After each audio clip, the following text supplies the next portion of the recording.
There we go. Okay. So, hi. Thank you for meeting with us today. Can you introduce yourself to our viewers who'll be watching this? Yes. Hi, everybody. My name is Felicia Hernandez. I go by Feli or Felicia, whatever you prefer. And I'm the founder of Gorditasway Inc., Gorditasway Movement. Oh my God. And can you tell us about your movement? I've seen a bit of it, and as someone who grew up being called gordita as a term of endearment, I love hearing that phrase now. As a kid, I didn't like it because I found the translation, but now as like an adult, I'm like, I should have owned it when I had the chance. So tell us about your Absolutely. gorditas movement.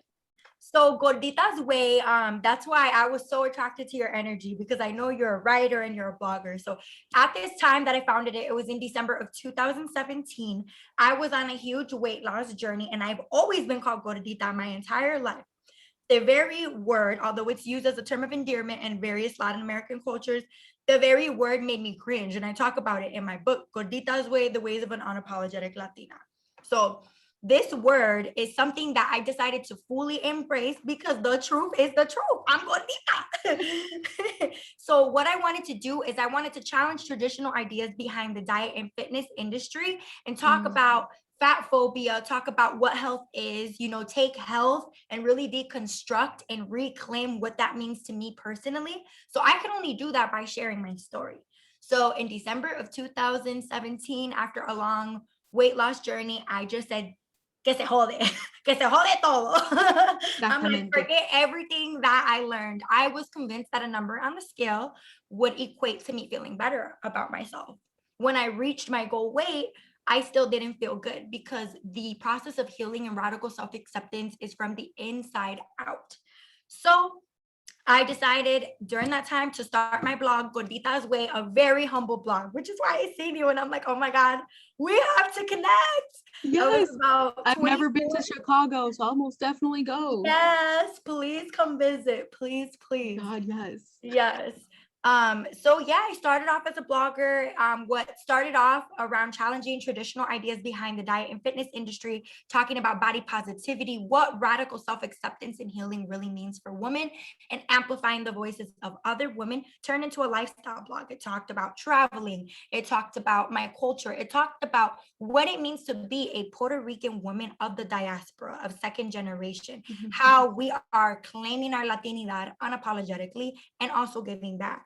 So, in a nutshell, started off as a blog, and 2 years later, I knew that this was something that I wanted to monetize and I wanted to start a movement. However, I didn't know how I was going to do that. So I just had to start. So if you're watching this and you're wondering, oh my God, I have this idea, what do I do? But I don't know how to do it, just do it. Like Nike says, like just do Just it. do it. Just start it. So the rest you'll figure out the rest later. So fast forward to May 4th, 2019. I had no idea I would be a published author. Not even the slightest clue. That's the goal. That is the I goal. not even, oh, I could actually connect you. Speaking of which, there is so this is a part of the story. So I was talking to my mentor about my plan, and I wanted now the third person perspective, right? Gordita's Way talks about how family, diet culture, and society has an impact on the way I see myself, how I navigate spaces on my body. And of course, we're taking privilege into account. We're taking into account the way we navigate different spaces. But I wanted to hear women of color's perspectives, queer women, all our women, our transgender sisters, our, non-binary siblings. Like I wanted this feminine energy to be the forefront of the movement. So we did a campaign, el hashtag Viva Gordita campaign. So we have videos I love on that. YouTube and on my Instagram, gorditas_way. So this campaign, the forefront of the movement were my friends and family. These beautiful women were vulnerable and shared their stories of how society, family, and diet culture had an impact on the way they reclaim what their body is, how they looked at their body, how their relationship currently is with their body. But we have to think about like our culture, how we navigate spaces, how our families be throwing that shade. We internalize a lot of these messages. So I just wanted to do a campaign and have t-shirts and, start a movement. But everybody in my community, I'm from the Humble Park community originally in Chicago. It's a very, very Puerto Rican neighborhood. And they were like, well, Mija, what else? What else are you going to do? What else are you going to have? So my mentor had mentioned that she had a friend who was an author and a publisher, and his business was turning bloggers into authors. So as long as you have written, published content, they can help you create a book. They partner with Amazon, they do all the prints, but you could do your own pop-ups, you get your stuff. So when she told me that, I had imposter syndrome. You know, I wasn't thinking of my worth. We are worth the investment. So I'm like, that sounds expensive. Like, I'm doing this for my savings account. I don't know if I'm ready for that. But my community was ready for something more than just the ambassadors and just the videos. They wanted more. So I hit up my mentor, Gina Murata, love her. And I said, I'm going to need that publisher's name. I decided to be a published author maybe less than a month before my campaign was launched. So I had a lot of work to do in a limited amount of time, and I couldn't contact him because something was wrong with the website. So I was chasing him down, calling him, leaving voicemails. Finally, we connected. I did what I had to do, picked the stories I picked from my blog, and now I'm a published author due to this publisher, due to my mentor helping me. And the day that I launched the campaign, we had a launch party. We had the beautiful women sharing their stories, sponsors, other women organizations and businesses that helped, and just like so much love. So that's the short story of Gorditasway. It's about amplifying and supporting other women. From there, I started doing pop-ups and bodegas every single weekend in the community that made me the community I am, with other women business owners, Lolitas Bodegas, books, brunch, and botanicas, all these different like pop-ups. So I was actually able to pay off my book debt to my publisher, which was due in a year. I was able to pay it off in 6 months because of the hustle, and the grind never stops. So, I mean, I'm sharing this not to boast, but to encourage you that when you make the step to invest in yourself, even if you have to fundraise for it, even if you have to save for it, like it will come back to you tenfold when you believe in yourself. It will always come back to you tenfold. So from there, I started doing like public speaking events during COVID. I had to think outside of the box because it was no longer safe to do, pop-ups and bodegas. At least I didn't feel safe doing pop-ups and bodegas during this time. So I did some online speaking gigs. I spoke at the University of Chicago, and really like my dream is to be a motivational speaker, motivating women to do the damn thing. And that's what Gorditasway is about. I took my struggle of always struggling with my body image, and I would be lying if I say I still don't struggle. It's work. You got to tell yourself the queen you are. When you live in a society that capitalizes off of your insecurities, you have to remind yourself of who you are. But that's what the movement is about. It's about encouraging women to wake up every day with a sense of purpose and love the God-given body they are in or transform in. So, oh my goodness. that's Like you good. said, motivational speaker, and I'm like, I can see it. I feel very motivated to get like my life together and be like, okay, we're on top of it. It's Oh my messy. gosh. It's messy. The process is not It's not linear. linear, but like Yeah. you did that. That's truly amazing. And with less than a month before your campaign launched, that's insane. The campaign was planned out well in advance, but the book component wasn't. But thankfully, since they're a company that if you have a blog, like I got you. Like if you're interested, like I will. It would give me all the life to see like other Latina, other Black and brown women just going for it, writing their books.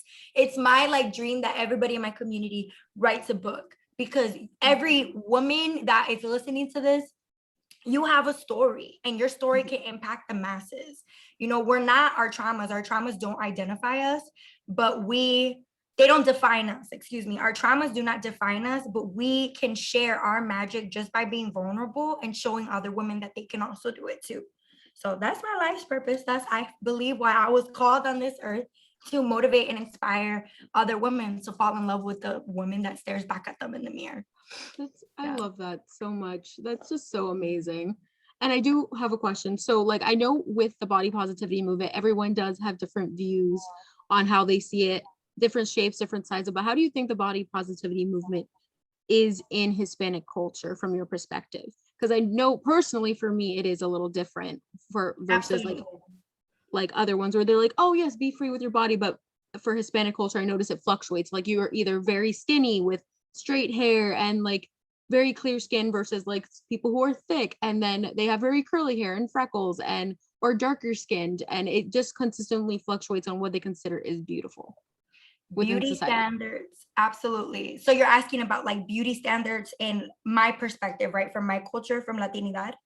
Yes. What do you think? Wow, my question, I just realized.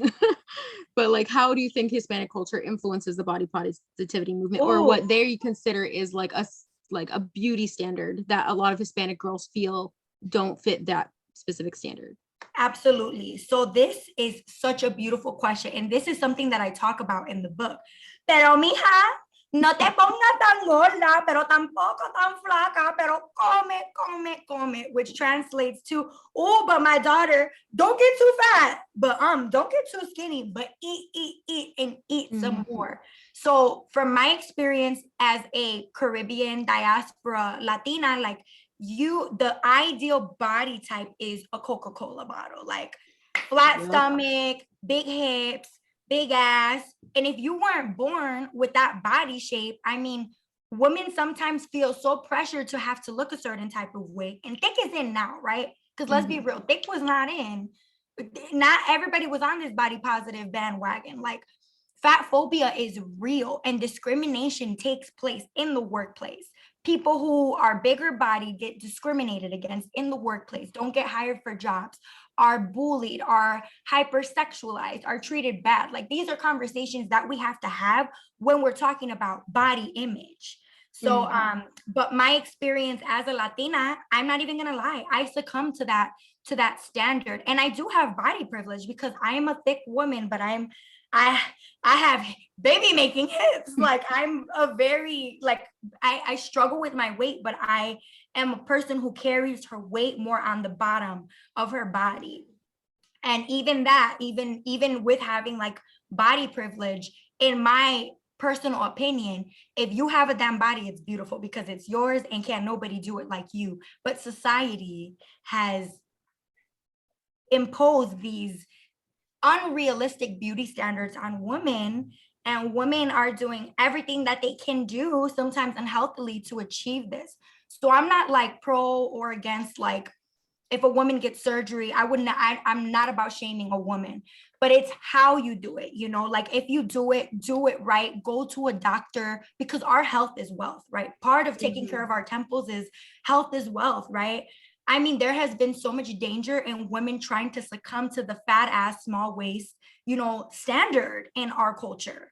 And it's sad. And that's the body standard in my culture. And that's the body standard that I was conditioned to think is beautiful. And I still have to check my own implicit biases about how I want my body to look, and make sure that I'm coming from a place of I'm doing this because it makes me feel good. Not I'm doing this because I want to look good. I'm doing this, I'm exercising, I'm eating well because this is my temple and it feels good. Focusing on how things make us feel rather than how we look. But it's deep, you know, it's so deep. But I hope that answered your question. We addressed that in the book. I think that was beautifully said. And there is a term that you mentioned in your book, as well as on your website, stating like how to be unapologetically Latina. So what does that mean? And how could other people use that within their own Latinx culture or Hispanic culture on how to be unapologetically Latina? I follow this queen. I mean, she's amazing. And her movement is the body is not an apology. And I just discovered this movement after gorditasway. But again, you want to look at other amazing women who are doing the work of like putting an end to fat shaming once and for all. But my body ain't an apology. Like this just happened the other day. I go to Florida and I fluctuate and I eat what I want in Florida because I have my parents there. You know how it is, Caribbean family. Yes. My stepdad is Cuban. So I gained some weight over there, right? And my dad was like, baby girl, you're wearing your bikini and posting pictures, pero qué cosa eso? ¿Y qué? And that's your body's not an apology. Like you flaunt what you have. Everybody is a bikini body. Summer ready. Get that summer body, girl. Summer body is now. Yes. What Hot you girl got, summer is for everybody. yes, ponga un bikini y ya. Nobody, my My sister-in-law, my brother's wife, is from Brazil, and her mom, they're very free out there. It's so different. The way you navigate spaces with your body really depends on you have to take into account the way you identify is not the way you're perceived. Other countries have and other cultures have different standards of beauty and different standards of what is acceptable. What can women wear? You can wear whatever you want. We should be teaching our men to have respect and honor our women, not teaching women what they can and cannot wear. This all intersects into a woman's body being hypersexualized and told what she can and cannot do. But radical self-acceptance is reclaiming that. Eso es tu cuerpo, it's your temple. You do and say as you must. So if you want to put your big ass in a bikini, girl, you do it and you don't apologize. So I hope that answered your question. Yes. Oh my goodness. I feel like I can take on the world now. I'm like, yes, I'm ready for like summer, the beach. I am trying to go to PR myself next month, and I'm so excited. Oh, that's so exciting. Oh, so the Brazilian, my brother's mother-in-law. So she in Brazil, todo el mundo, it doesn't matter if you're young, they're very free, right? They got their booties out. It's just culturally, it's like that. It's very like that in Puerto Rico. You could see a difference in like the freeness in the island versus like here in the States. There's a big difference when it comes to what is acceptable and what is not. So I just laugh when I think of my body positive, my brother's mother-in-law, and she's like, nobody deserves to have a white ass. I came to the States after years of living in Brazil, and I put on my tonga on the lakefront, and everybody looked at me like, but nobody, she said it so beautiful, nobody deserves to have a white ass. And that translates to like, mind your business. Let people navigate spaces the way they want to be. Like, let us do what we want to do on our own terms. It's our bodies. And let's, on an even deeper level, let's respect one another. Because when we judge and when we have those implicit biases, which we have to, we have to check our own implicit biases. When we're judging, we're succumbing to those really toxic things that stop women from getting jobs, that threaten women's safety, their bodies, when we succumb to these lies that society has told us about the body. So your body ain't an apology.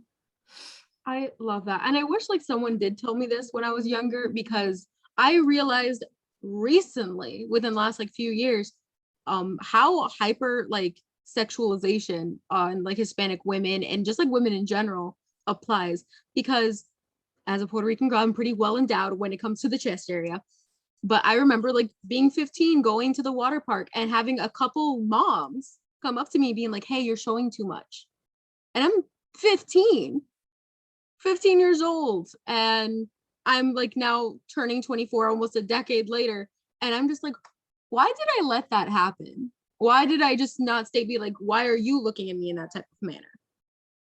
And that also just applies with like machismo and like within the Hispanic culture too. So like, what are your thoughts on machismo and how like toxic masculinity can play in Hispanic culture while also involving the body positivity movement?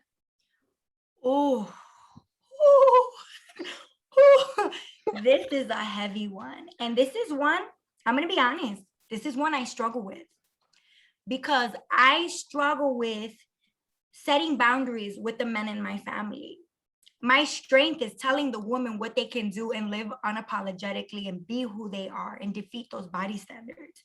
I challenge the men in my family and the men that are close to me, but I feel that, boundaries is like drawing a line in the sand. Every time they're crossed, you just have to redraw them. It's not going to get through to all your tios. It's not going to get through to all your willows. It's not going to get through to all your daddies. It's not going to get through to all your nephews. But we have to be true to who we are and checking them, even if they don't change. Because when you are sticking up for yourself and for your other woman, you are demanding respect.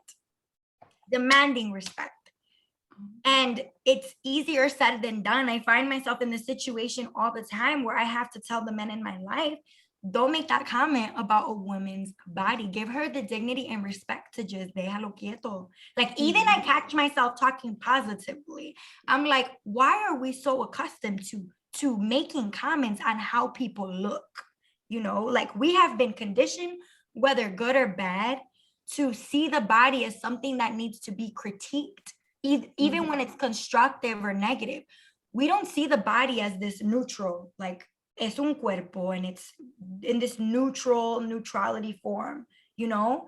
And it's like, I've been trying to challenge myself by following these different fat activists that are like, give yourself a month where you just don't comment on anybody's body.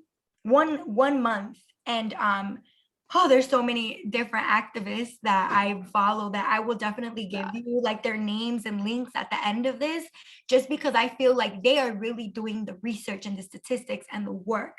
And this is what it is. Like, we have to understand that as women, we are in a patriarchal society.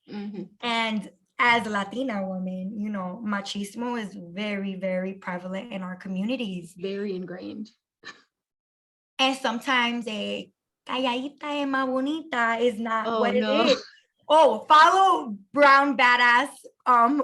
Oh my God, Brown Badass Latina. She's so amazing. Brown Badass Bonita, I believe. She has a book about mariposas, and she writes poetry. And she's an activist who is also very, very body positive. But there's just so many women that I look up to, that I am inspired by. Some I know personally, some that I don't know personally. But the point is that this is a collective work.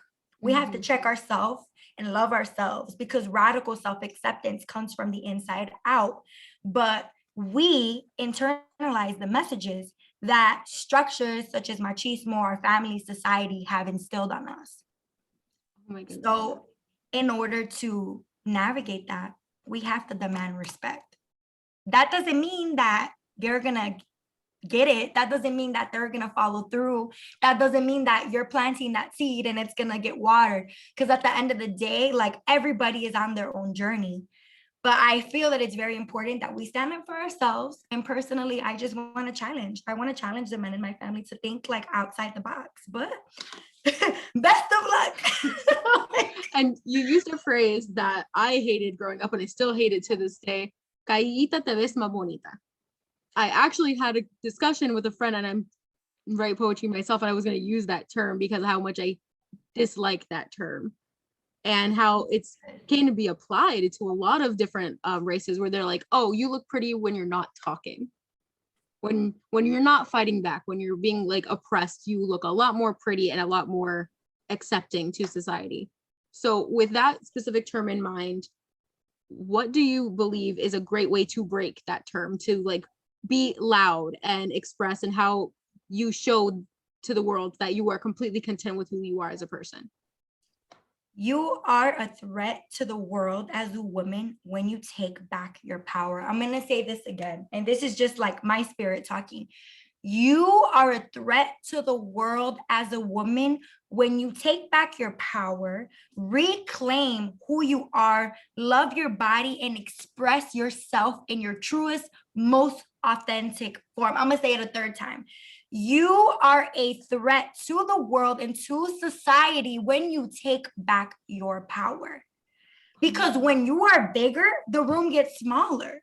You know, they see women as a threat. And this isn't all men. There are such beautiful men that I love, and men in my family that amplify the voices of women. But we're not talking about those men. We're talking about the patriarchy, right? We're talking about machismo. We're talking about marianismo. We're talking about all these other isms that oppress women, that want women silenced, that want women at the back of the church, that want women, you know, trafficked. You know, like, this is when we talk about trigger warning, when we talk about bodies, we have to talk about in our own country, women are being exploited. Our nanas are being taken.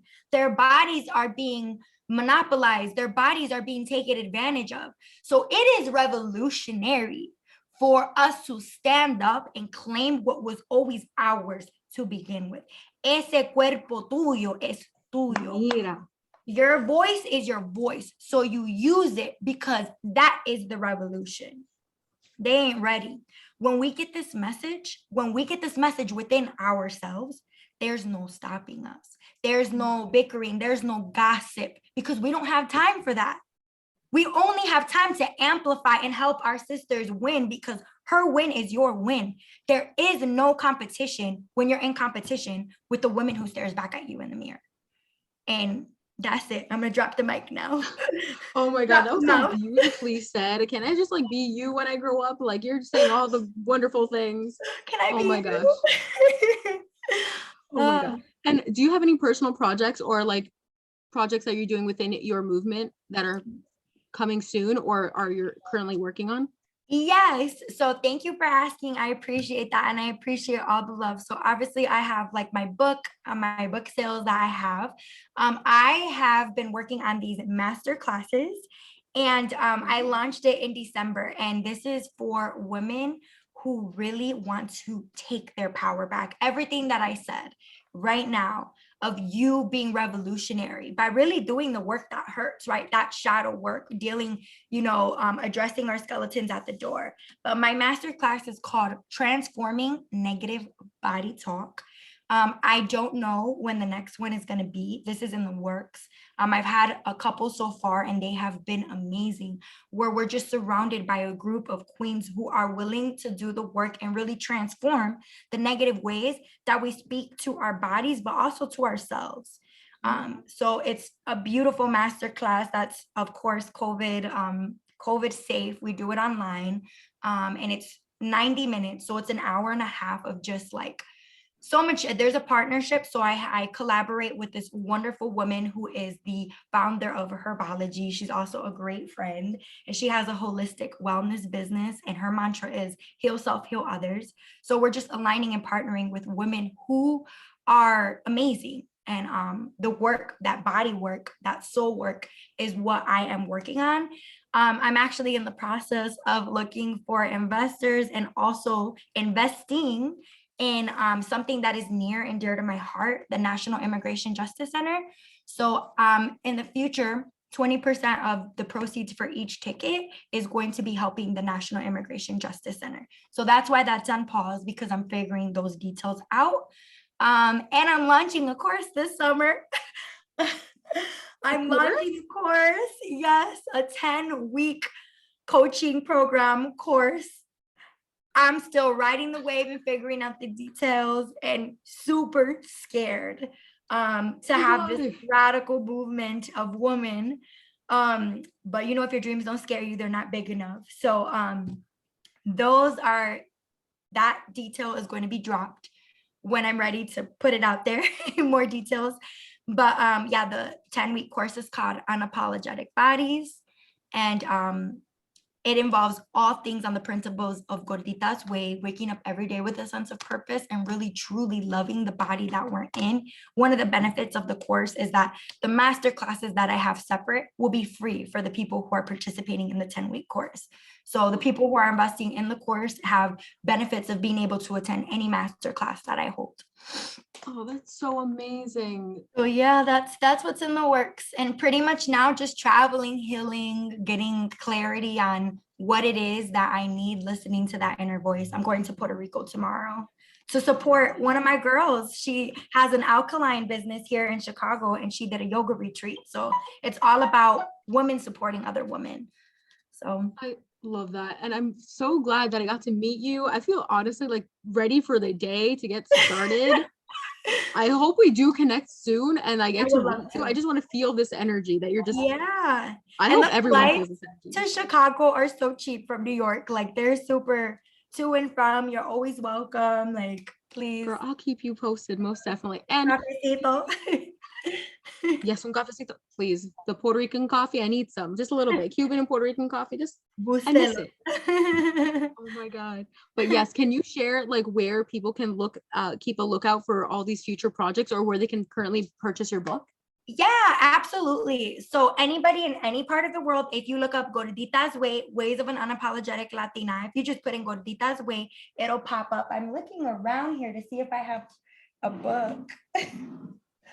It's somewhere. Well, I don't have one on me. Somewhere in the back.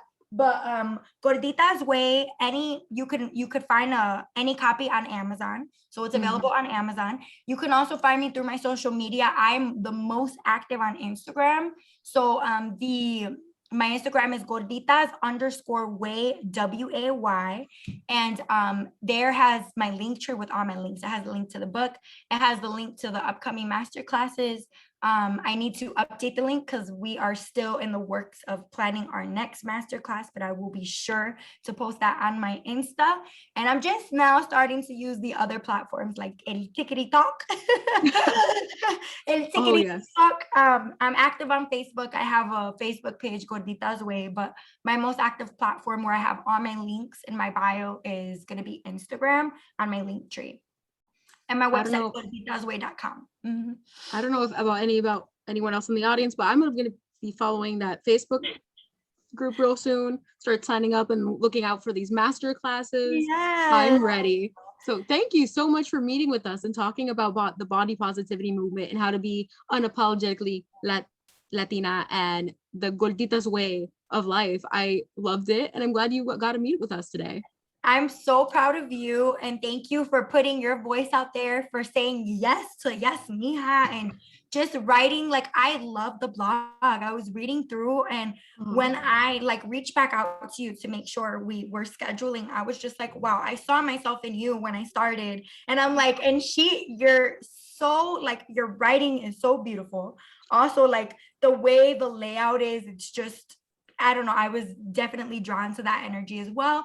So I want to encourage you. You're also doing the damn thing. I want you to put yourself on a pedestal, baby girl, because you are doing it, and you are also an advocate in your communities just by putting your truth out there and collaborating with other women. So I want to give that same love right back to you. Oh my God. Thank you so much. And thank you guys for watching. Hopefully you get to see another interview soon. So gracias, mijas. We hope to see you soon.